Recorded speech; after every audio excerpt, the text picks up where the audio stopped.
Hi, good morning. So it's past 9. Pauwi na kami ni Mister, galing kami sa trabaho, pero instead na dumiretso na kami sa bahay, bumaba muna kami dito sa Star Mall. May sasadyain akong bilihin dito kasi nung isang araw pa ako naghahanap ng Skin White Facial Cleanser. 10 AM nga yung bukas nitong Star Mall, so meron pa kaming 15 minutes waiting time. Nagpunta muna kami saglit sa 7-Eleven kasi gusto ni Mister mag-siopaw. Ilang beses akong inalok ni Mister ng siopaw pero busog pa kasi ako. Ayan na naman yung kwentong siopaw ko, naalala ko na naman. May nakain kasi akong siopaw ng ka-workmate ko. Akala ko naman kasi binili ni Mister for me. Tapos ni-report sa guard na nawawala yung siopaw niya.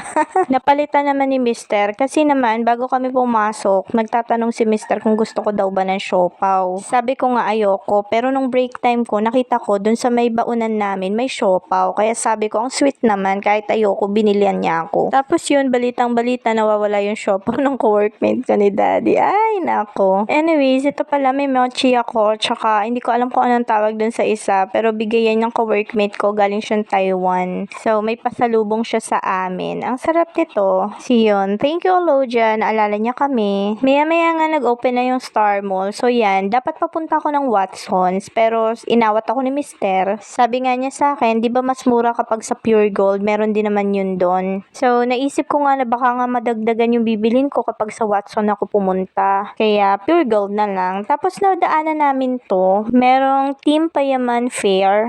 Ang gaganda ng mga dress. Ang cute. Ang ganda ng quality. Type ko nga yung mga iba dyan eh. Kaya lang kasi wala sa budget. So, next time na lang. Hanggang tingin-tingin na lang muna ako. Ang dami nga nilang product eh. Nandyan yung Cosmetics V-Line. Tama ba? Tapos, meron sila ditong King Sisig jar. And yan, merong Prestige. Siguro nandito yung Team Payaman mamaya. Hindi pa nga tapos yung pagsa-setup nila kasi yung ibang mga product dun sa mga lamesa wala pa. So, meron silang mga pins dyan, mga ID lace, sombrero, may mga t-shirts, shorts, mugs. Nagustuhan ko tong t-shirt na to, I'm with you always. Pero Skin White Facial Cleanser lang talaga yung bibilhin ko kaya ako nandito. So, hindi niyo po ako madadala sa ganyan. Ay, parang ang sarap ng King Sisig, guys. Pero busog po ako. Ang gusto ko kasi sa sisig, yung nasa sizzling plate, yung bagong luto, ganun. Meron nga din sila ditong books, children's books, oh. Tapos another silip dito sa mga dresses. Natatempt na nga ako dyan eh. Pero malakas kasi yung self-control ko eh. Lalo na pag wala sa budget. So,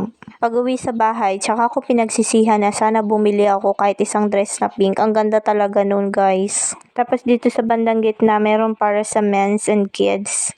Pero guys, buti na lang din, hindi ako bumili. Kasi kung bibili ako ng isa, sunod-sunod na yan.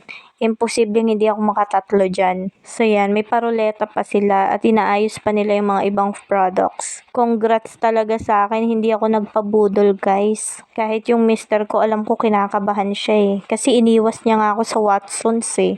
Astig yung pangalan ng mga sabon nila eh. Merong kalinisan, mistisa, ayan, may ganda, may lakas. May pag-ibig pa o taray. Kung wala kang pag-ibig, isabon mo na lang yan. O diba, nakuskus ka ng pag-ibig.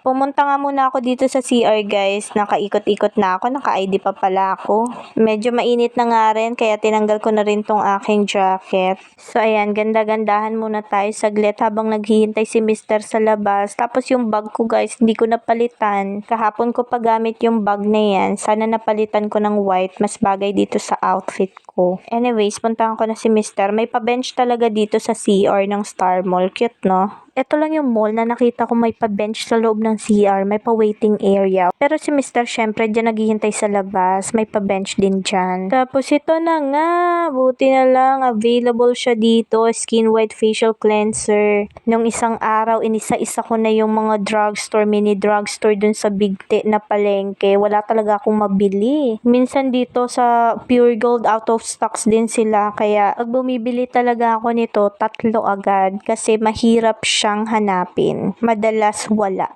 At naubusan na rin ako ng Dove deodorant. Kapag iba yung ginagamit ko guys, nangingitim yung kilikili ko. Skin white naman for my facial cleanser. Ayan, inapat ko na para sure. Nag-try din ako gumamit ng ibang facial cleanser. Kaya lang, namumula yung mukha ko tsaka medyo mahapdi. Ito kasing skin white, mild lang siya eh. Kumuha na rin ako ng cotton. Syempre, anong namang ipangkuskus ko sa aking face, 'di ba? Tapos si Mr. sumabay na rin ng pa-wax dahil ubos na din daw. And cotton buds. Bumili na rin ako ng lotion kasi paubos na rin. Then guys, nakakita ko ng Fiona. Nung college ako, ito yung aking pabango. Fiona. Namiss ko yung amoy niyan guys, kaya napabili ako. Nung high school ako, Juicy Cologne naman yung pabango ko. Yung kulay green, yung red. Ang bango nun eh. Nung elementary naman ako, since nag-A1 si mother, Ninia Cologne naman yung gamit ko. Iba't ibang color and scent nung Ninia. Then, nung nasa third year, fourth year college na ako, na-try ko naman yung iba't ibang kulay ng mga Benz. Diba may isang set na ganun. Yung daily scent, may pink, blue, orange, yellow, green. Then, pinagsawaan ko yung Tommy Girl and Silver Dust. Pen Shop and Bench naman yun, yung may mga silver dust. Ngayon, ang trip ko naman, gustong gusto ko yung mga perfume dun sa Miniso or yung dun sa Mumuso. Yung maliliit lang na perfume kasi gusto ko iba-iba din eh. Parang mabilis akong magsawa dun sa amoy. Anyways, bumili din pala ako ng Century Tuna, flakes in oil and afritada, saka isang San Marino chili. Kasi gusto ko lang. So, yun lang. That's it for today's video. Thank you for watching. Bye!